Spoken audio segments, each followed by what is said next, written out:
position. Bon, en quatrième position, on retrouve Luffy. Luffy, c'est un personnage incroyablement surcoté. À quel moment Luffy peut se faire Loki? Mais, hey!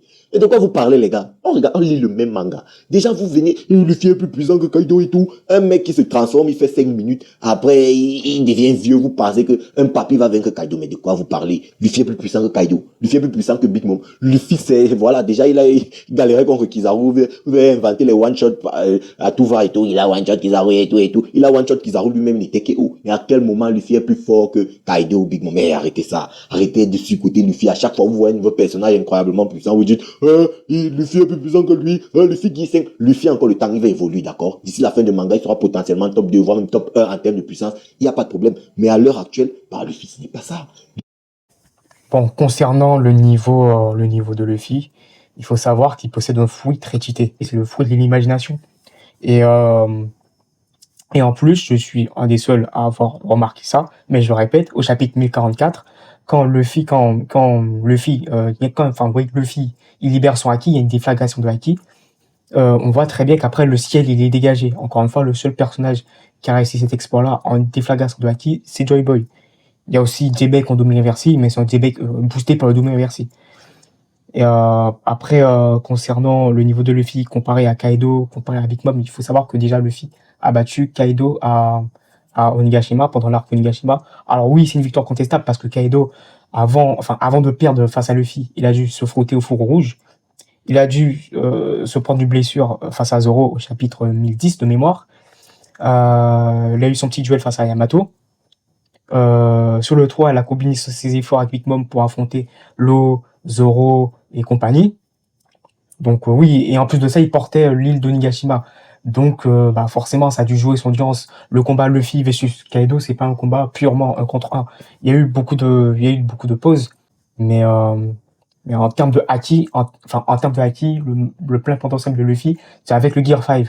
J'avais émis cette hypothèse-là que en fait, ceux qui ont mangé les fruits mythiques et légendaires des 4 dieux, donc le dieu du soleil, dieu de la mer, dieu de la terre et dieu de la forêt, ils ont un boost de haki. Et c'est pour ça que seuls ceux qui ont mangé les fruits et modèles légendaires, modèles mythiques, peuvent vaincre Imu, donc Joy Boy et possiblement Davy Jones à l'époque. Voilà pourquoi le haki de Joy Boy est le seul haki qui a fait trembler Im-sama. Chose que même le haki de Zebek ou même n'importe quel haki, n'importe quel haki, par exemple le haki de Roger ou de Barbe Blanche, n'ont pas réussi à faire. C'est parce que voilà, avec le boost du fruit du démon, enfin bref, vous avez compris, j'ai pas besoin de répéter. Du coup, en termes de potentiel, non, pour moi, Luffy n'est pas surcoté, parce qu'en termes de potentiel, pour moi, Luffy, il est broken. C'est potentiellement le personnage le plus fort de One Piece, actuellement. C'est juste que Oda, il nerf le pouvoir de son fruit. Voilà. Luffy n'est pas aussi puissant que ce qu'on essaie de nous faire croire. Donc les gars, arrêtez, Luffy est incroyablement surcoté, surtout avec son Gear 5 qu'il n'est pas capable de maintenir pendant plus de 5 minutes. Donc pour moi, Luffy, très surcoté. Passons à la 4e position. Après, concernant son avis sur Luffy, ce n'est que son avis, encore une fois. Pour moi, Luffy n'est pas surcoté. Pour moi, il y a pire en termes de personnage surcoté dans One Piece. Donc, on va passer à la suite. 4e position, on retrouve le terrible, le rageux, le chien rouge de la marine nommé Sakazuki Akainu.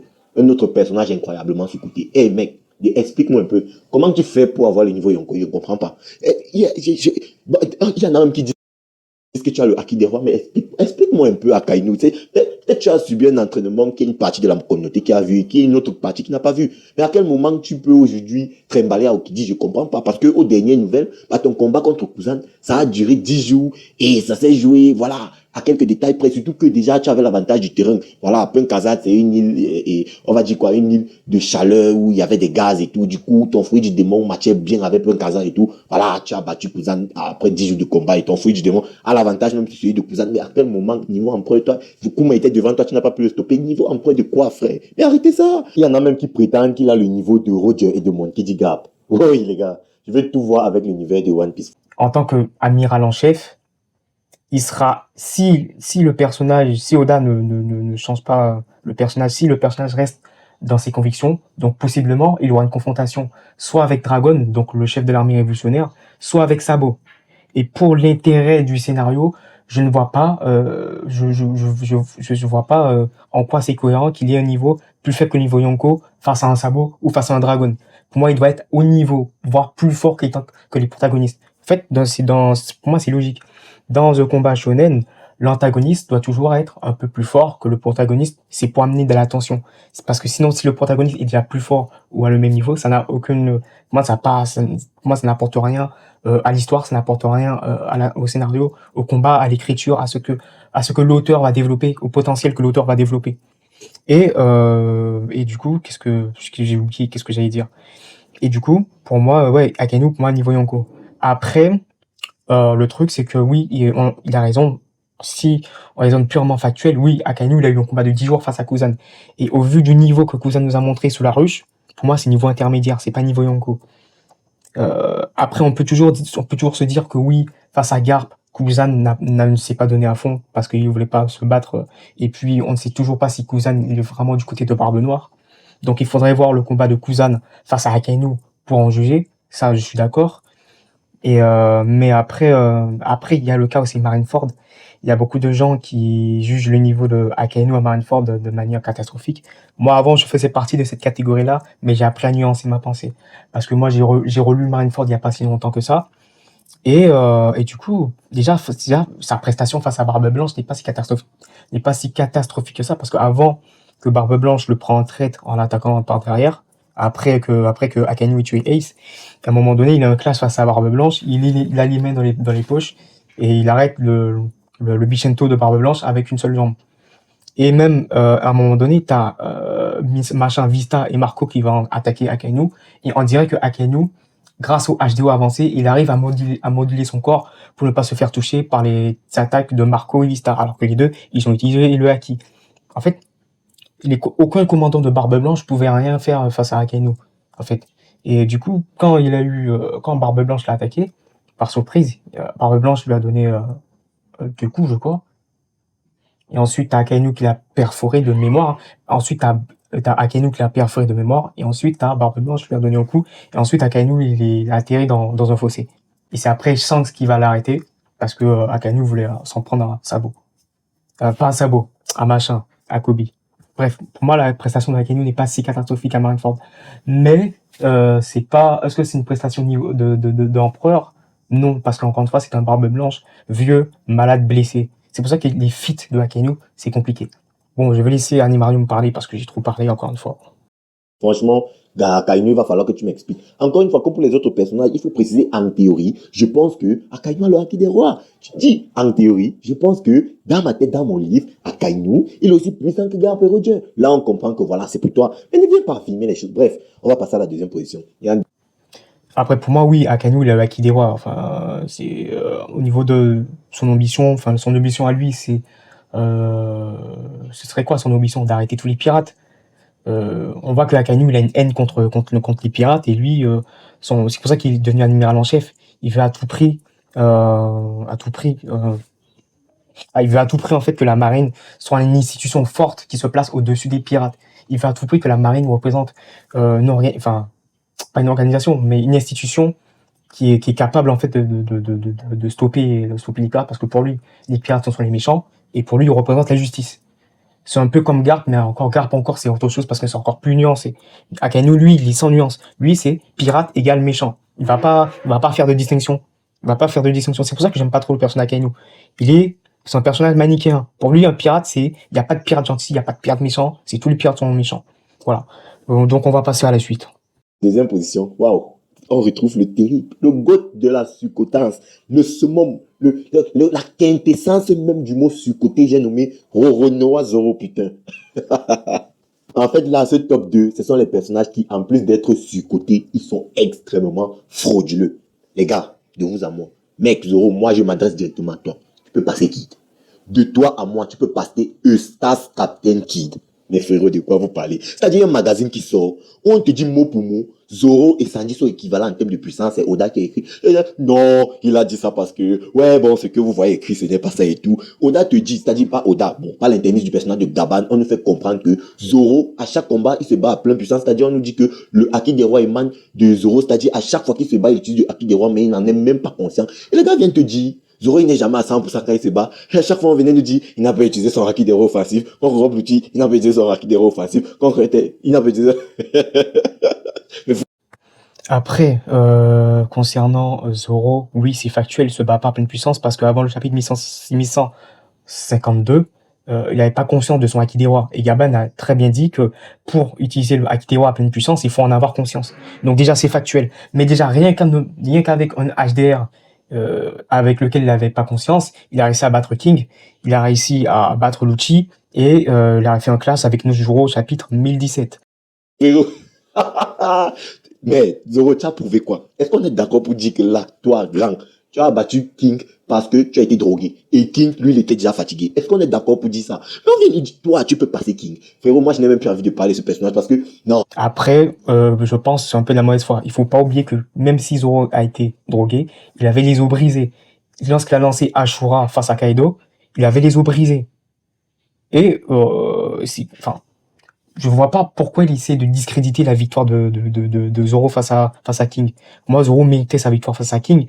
Enfin, pour moi, c'est une victoire un peu à l'intelligence. C'est-à-dire, quand il a remarqué que, quand King désactivait ses flammes, il perdait en résistance, mais d'autre côté, il gagnait en rapidité. Ce qui lui a permis ensuite de placer, de placer après sa technique à la fin. Seigneur à trois sabres, roi des enfers, avec le HDR avancé. Et c'est comme ça qu'il a vaincu King. Enfin, pour moi, c'est une victoire qui est amplement méritée. Je vois pas pourquoi il faudrait discréditer sa victoire face à King. Oh, Zoro, c'est trop. C'est trop. Ne confondez pas personnage favori à personnage puissant. Il y en a même qui disent qu'il est plus puissant que Big Mom. Tu vas faire quoi, Big Mom, avec tes maigres sabres? Frérot, mais maîtrise d'abord tes sabres avant de prétendre à un titre de je sais pas quoi faire. Arrêtez ça. Tu peux passer Kid. Déjà, même Sanji, c'est chaud. Zoro, Sanji, c'est chaud. Zoro découpe 3 géants, une demi-révélation, dit, oh là là. Mais c'est quoi cette fraude-là? Arrêtez aussi, à un moment donné. Moi, j'en ai marre. C'est-à-dire, à chaque fois, j'évite de parler de Zoro, mais à un moment donné, ça devient redondant, répétitif et très frustrant. Zoro, c'est un personnage incroyablement surcoté et je ne le vois même pas passer Katakuri. Certes, il est capable de revêtir le HDR, mais Katakuri, il a l'un des meilleurs HDO de l'œuvre. Il a un très bon HDR, il maîtrise parfaitement son fruit du démon qui d'ailleurs est éveillé. Comment Zoro va le passer des mecs? Genre, il y a des mecs qui ont vu un combat entre Luffy et Kizaru, les deux ont fini KO, épuisés, incapables de se battre. Et ces mêmes mecs-là viennent te répéter que Zoro est capable de vaincre Kizaru qui a tenu le capitaine de Luffy, c'est-à-dire en respect, les gars. Donc Zoro maintenant plus puissant que Luffy Gear 5. Mais non, mais de quoi on parle? Frodro, mais frérot, je n'en ai rien à foutre. Fâchez-vous comme vous voulez, je m'en fous. Venez, je prends un débat, en écoute, en commentaire. Moi, je veux abattre. Je me suis trop retenu. Après, pour lui, Katakuri, par exemple, pour lui, Zoro n'est pas capable de battre Katakuri, ce n'est que son avis. Pour moi, Zoro, il est capable de battre Katakuri. C'est pas parce que, ok, d'accord, Katakuri fait partie de mes personnages préférés comme Zoro, mais il faut être objectif. Zoro a le HDR avancé, donc cette chose que Katakuri n'a pas. Donc, d'un point de vue offensif, Zoro est déjà supérieur à Katakuri. D'un point de vue résistance, Zoro est déjà supérieur à Katakuri parce que Zoro, je vous rappelle, les os brisés, il lance Ashura face à Kaido. Et après Zoro, j'ai envie de dire, c'est un monstre de résistance. Il a toujours été depuis le début du manga. Et en termes d'endurance, je donne l'avantage à Zoro. C'est juste en intelligence et en HDO que je donne l'avantage à Katakuri. Mais pour moi, si Zoro a pu remarquer que quand King désactive ses flammes, il gagne en vitesse, mais il perd en résistance, il pourrait remarquer le point faible de Katakuri. Moi, c'est une question de... Ça va se jouer au match-up, ça va se jouer à qui va voir le point faible de l'autre en premier. Enfin, voilà. C'est pour ça que pour moi, Zoro peut battre Katakuri. Après, est-ce que Zoro peut battre Kizaru? C'est compliqué parce que Kizaru, c'est un adversaire hyper rapide. Mais Zoro, encore une fois, en termes de offensif et en termes de défense, en termes de résistance, c'est un monstre. Donc voilà. Mais je veux pas m'étendre sur... parce que la vidéo, ça trop long. Que ce soit avec Zoro, je me suis trop passé derrière la première position parce que lui, je vais le terminer. En première position, on retrouve le frauduleux, c'est-à-dire l'incarnation de la fraude et de la surcotance. J'ai nommé, vous sentez déjà de qui je veux parler, Edward Newgate dit Barbe Blanche. Mais frérot, mais non, toi comme ça, tu peux passer Garp. Donc c'est-à-dire on te met, toi qui fuyais là, à 36 ans, tu as vu Garp, tu as fui aux côtés de Big Mom et Kaido. Genre là, à 40 ans, on te met dans une salle avec Monkey D. Garp, tu t'en sors. Oui, tu vas t'en sortir, je suis complètement d'accord, mais complètement démembré. Tu n'as pas le niveau. En fait, Barbe Blanche, actuellement, il surfe encore sur son clash de 1963 contre Roger, là où ils ont secoué les palmiers, et je précise un Roger malade. Mais arrête, c'est pas... Mais est-ce que Barbe Blanche pouvait battre Carp à God Valley? Je pense pas, parce que pour moi, Barbe Blanche, c'était pas son apogée. Pour moi, son apogée, c'est après God Valley, parce que c'est quand il va devenir un capitaine de son équipage qu'il va pouvoir pleinement défier Roger en 1 versus 1. D'ailleurs, Roger et Barbe Blanche se sont affrontés plusieurs fois. Comme en témoigne Barbe Blanche au chapitre 434, quand il disait quand il disait que à force d'affronter l'équipage de Roger et tout, le visage de Shanks et Baggy lui est devenu familier. Voilà. Après le clash de Barbe Blanche versus Roger, ce chapitre 966, et pour moi, c'est pas que Barbe Blanche surfe sur ça. C'est juste que en termes de représentation, en termes de ce que représente Barbe Blanche en termes de symbole dans One Piece, c'est fort. C'est vraiment très fort. Il n'y a pas que ce clash au chapitre 966. Barbe Blanche, c'est Marineford. Barbe Blanche, c'est un personnage qui représente le bon père à Marineford, qui était là pour son équipage, qui a tout fait pour aller protéger Ace. Enfin, Barbe Blanche, c'est tout ça. Il y a tout cet aspect-là qui joue quand on parle de Barbe Blanche. C'est un personnage ultra charismatique, ultra fort. Enfin, voilà. Il n'y a pas que le chapitre 966 avec son clash avec Roger. Je vais laisser Animario me parler pour la suite. On te dit ceci, Gabrox et Roger sont les légendes de l'ancienne. Bah, il n'est pas là. Il est à peine plus fort que Kaido, il n'y a pas de problème. Barbe Blanche, mais quand vous venez déclarer des dingueries, frérot, d'accord, le personnage est incroyablement bien écrit, il a un charisme et tout, le père des enfants et tout, mais il n'y a pas de problème. Mais arrêtez un moment. J'ai déjà me dit que Barbe Blanche est plus fort que Xebec. Où? On est où, les gars? Mais c'est quel manga qu'on lit? Il y a un autre One Piece, vous lisez un One Piece, non, on en lit un autre. Mais c'est quoi ces personnages? Après, j'ai l'impression que pour lui, les personnages comme Zebek, comme Roger, comme Garp sont au-dessus. Et genre, les Shanks, les Barbes Blanches, les Barbes Noires peuvent pas être à ce niveau-là. En tout cas, c'est ce que j'ai l'impression de comprendre à travers quand je regarde sa vidéo. Pour moi, Barbe Blanche, c'est dans le même tiers que Roger, c'est dans le même tiers que Garp, le même tiers que Zebek. Parce que Barbe Blanche, de ce que l'auteur nous a présenté, il rivalisait avec Roger. À l'époque de Roger, c'était deux rivaux, un peu comme Mihawk et Shanks, un peu comme Garp et Roger, ce sont deux paires de rivaux. Et dans One Piece, quand il y a deux paires de rivaux qui se battaient pendant des années, c'est toujours kiff-kiff, il y aura jamais un qui écrase l'autre. C'est toujours presque 50-50 ou 50-49. Il y a aussi Kaido versus Big Mom qui fait partie de ces catégories-là. Enfin voilà. Enfin, je vois pas pourquoi. Animarium, je trouve qu'il a des avis très personnels et qui représente pas vraiment ce que Oda veut représenter en termes de symbolisme, en termes de représentation métaphorique dans sa narration, dans son manga tout simplement. Il y en a qui disent que Barbe Blanche c'est l'homme le plus fort du monde, du coup il y a personne qui le passe, d'accord, c'est l'homme le plus fort du monde, personne ne le passe, mais maintenant Kaido en tant que créature la plus forte au monde, du coup plus puissant que Barbe Blanche, bah là ils sont bloqués, ça ne marche plus. Pourquoi avec Kaido ça ne marche plus, mais avec Barbe Blanche ça marche? L'homme est une créature, Kaido normalement plus puissant que Barbe Blanche vu que c'est la créature la plus forte au monde, mais là ça ne passe plus. Arrêtez-moi avec ce personnage. Après, pour le titre de Kaido, ce sont des rumeurs. Pour le titre de Barbe Blanche, c'est le narrateur, tout simplement. Il y a une différence.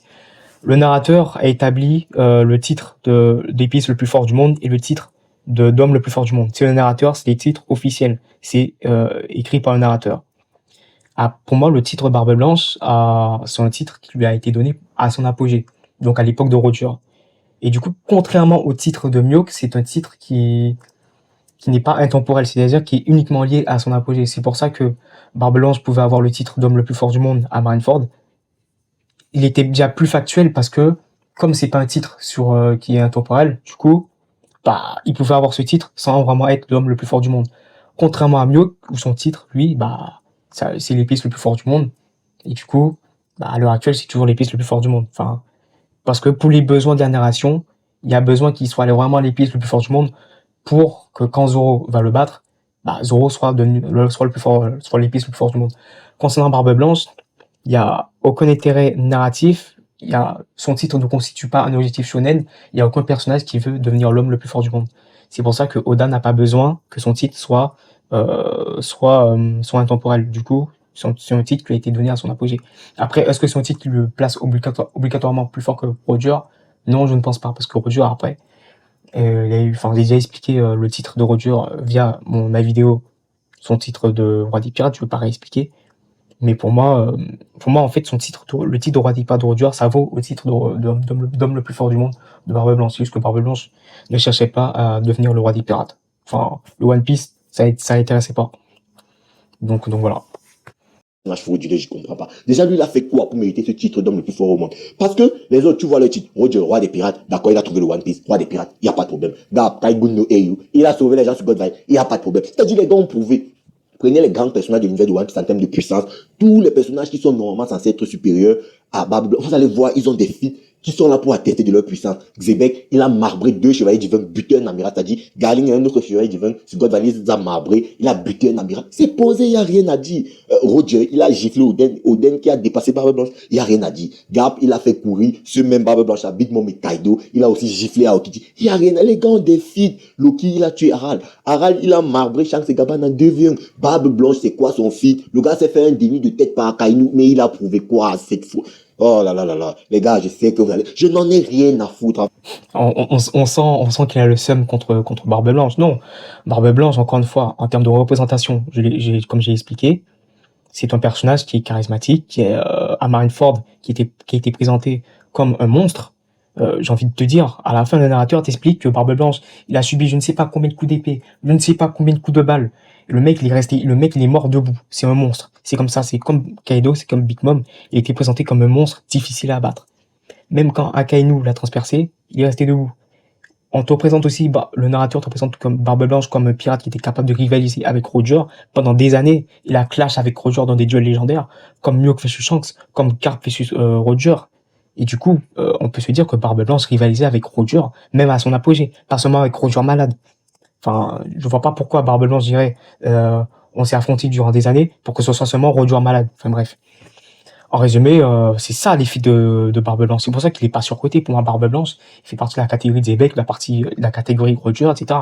Pour moi, il est pas surcoté. Après, c'est Animarium avec ses avis. Moi, ce sont mes avis, ce sont mes idées. On n'est pas d'accord. Je respecte les avis d'Animarium, même si on n'est pas d'accord. Après, ça s'arrête là. Voilà. Sinon, je vais m'arrêter là pour cette vidéo-là parce qu'elle va être un peu trop longue et je commence à fatiguer à force de parler. Donc voilà. Allez, à la prochaine.